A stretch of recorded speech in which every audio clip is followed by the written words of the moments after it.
Friends, क्या आपने कभी भगवान को देखा है या कभी आपके मन में भगवान को मिलने की इच्छा आई है? अगर इसका जवाब है हाँ, तो ये वीडियो आपके लिए है।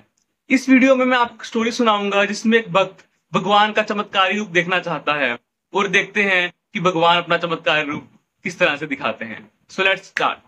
एक भक्त था।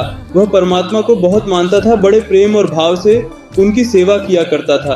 एक दिन भगवान से कहने लगा, मैं आपकी इतनी भक्ति करता हूँ, पर आज तक मुझे आपकी अनुभूति नहीं हुई। मैं चाहता हूँ कि आप भले ही मुझे दर्शन ना दें, पर ऐसा कुछ कीजिए कि मुझे ये अनुभव हो कि आप हो। भगवान ने कहा, ठीक है, तुम रोज सुबह समुद्र के किनारे सैर पर जाते हो। जब तुम रेत पर चलोगे तो तुम्हें दो पैरों की जगह चार पैर दिखाई देंगे। दो तुम्हारे पैर होंगे और दो पैरों के निशान मेरे होंगे। इस तरह तुम्हें मेरी अनुभूति होगी। अगले दिन वह सैर पर गया। जब वह रेत पर चलने लगा तो उसे अपने पैरों के साथ साथ दो पैर और भी दिखाई दिए। वह बड़ा खुश हुआ। अब रोज ऐसा होने लगा। एक बार उसे व्यापार में घाटा हुआ, सब कुछ चला गया। वह रोड पर आ गया। उसके अपनों ने उसका साथ छोड़ दिया। देखो, यही इस दुनिया की प्रॉब्लम है। मुसीबत में सब साथ छोड़ देते हैं।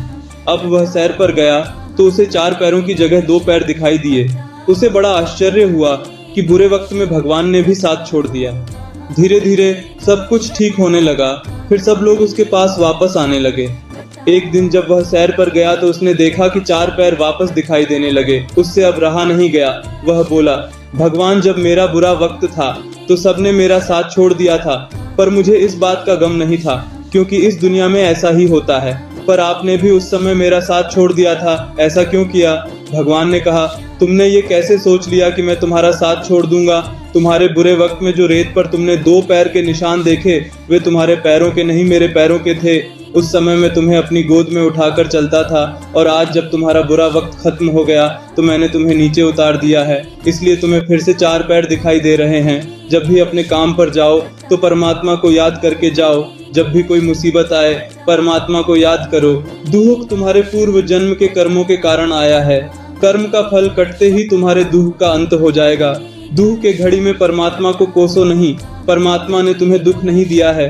परमात्मा को याद करोगे तो हो सकता है वे तुम्हारे दुख से छुटकारा दिला दें। फ्रेंड्स, इस वीडियो से हमें सीखने को मिला कि भगवान हमेशा हमारे साथ रहते हैं, खासकर जब हम मुश्किल में होते हैं। इसलिए हमें भगवान पर विश्वास रखना चाहिए और भगवान को याद करते रहना चाहिए, क्योंकि उनको याद करके हमें हिम्मत मिलती है और आगे बढ़ने का हौसला मिलता है और हमें लगता है कि हम अकेले नहीं हैं। और दुख के समय में तो भगवान हमेशा हमारे साथ ही रहते हैं। इसलिए फ्रेंड्स, अगर ये वीडियो अच्छी लगी हो तो इसे शेयर कीजिए अपने फ्रेंड्स के साथ, रिलेटिव्स के साथ, और फ्रेंड्स इस चैनल को सब्सक्राइब कर दीजिए ताकि ऐसी वीडियोस आप तक पहुंचते रहे। Thank you, thanks for watching. कहीं वो श्याम कहाता, कहीं वो कृष्ण मुरारी, कोई सांवरिया कहता, कोई गोवर्धन धारी। नाम हजारों ही हैं उसके, नाम